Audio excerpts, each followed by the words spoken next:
Hey there, folks. Today we're diving into a story that's got the football world buzzing, and it's all about Gianni Infantino, the FIFA president, and a week that's left him on the brink. So let's get straight into it. Imagine this. Infantino, the man at the top of FIFA, had a grand plan to sell a stake in FIFA's competitions to private investors, including a familiar name, Joshua Kushner, who's related to the Trump family. He was all set to make this announcement during the World Cup final, but something went awry. Now here's where it gets interesting. Infantino had been rubbing shoulders with the US President, Donald Trump, and even described the 2026 World Cup as an extraordinary event.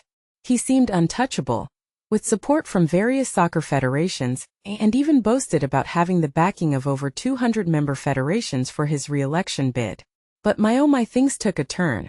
The World Cup, despite its controversies, brought in a whopping $15 billion in revenues, which should have been a win for Infantino. However, his leadership was under scrutiny, and he decided to lash out at his critics, telling them to meditate or watch a football match instead. Little did he know this would be the start of his downfall. Within a week, Infantino's premiership was hanging by a thread. His statement, pulling the plug on the FIFA Forward enterprise, didn't satisfy his critics, and UEFA called for his removal. They accused him of a shady deal and claimed FIFA's leadership had lost the trust of many. Even Concacaf joined the chorus, saying FIFA's leadership had stopped prioritizing football. Sources suggest that Victor Montagliani, the Concacaf president, is considering challenging Infantino for the throne. The race for the FIFA presidency is heating up, and it's not just about Europe anymore.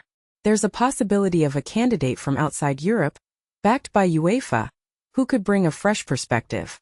As allies and enemies emerged, Infantino received support from Qatar and Morocco, countries he's closely aligned with.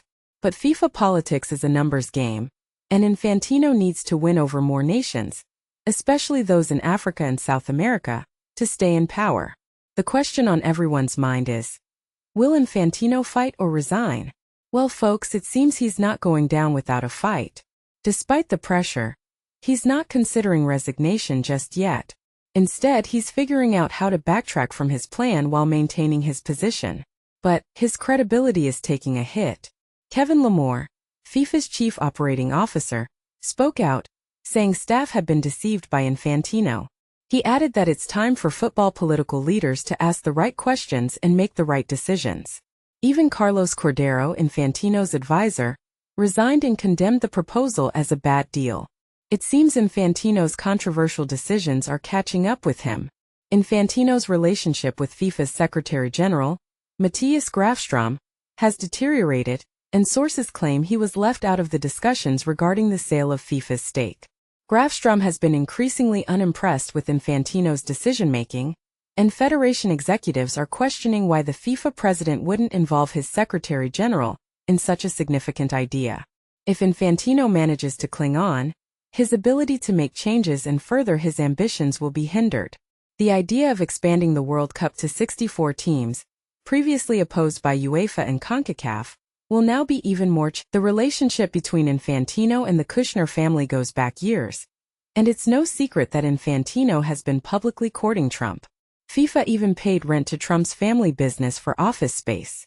The news that Infantino agreed to mortgage FIFA's future revenues to a fund owned by a Trump family member was a tinderbox waiting to ignite.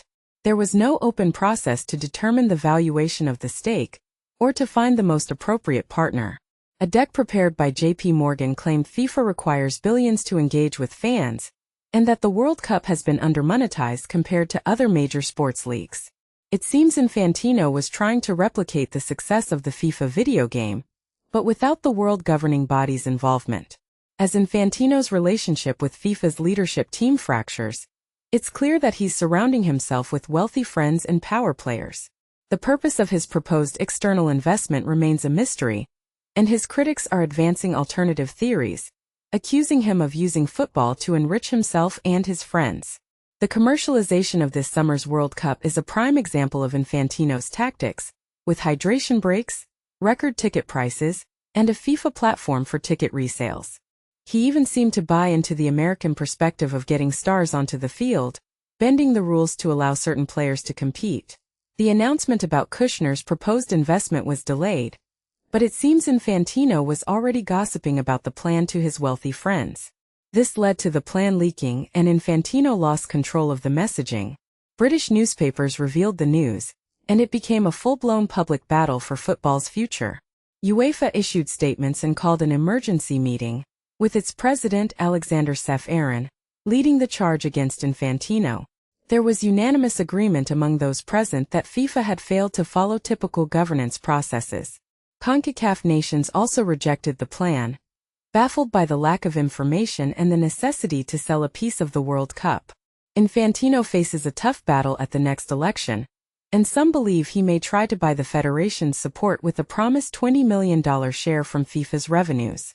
UEFA and Concacaf are seeking to maintain control, and have released statements saying they'll work with confederations to disperse money from FIFA's bank accounts to member associations. As the week progressed, the door opened wider for Montagliani to challenge Infantino. Everyone expected it to happen after 2031, but now it seems like it could be sooner. Infantino is scrambling to secure public backers, and his future depends on whether Africa and South America remain loyal, and how Asia fractures for or against him. In a speech at a FIFA Congress, Montagliani made comments that seem pointed at Infantino. He said, "When leadership serves the sport, not itself, the impossible becomes possible. Leadership is about service." So folks, that's a wrap on this week's drama in the football world. It's a story that keeps on giving, and we'll soon find out if FIFA's federations want a change in leadership. Stay tuned, and let's see what the future holds for FIFA and its president. Until next time, catch you later.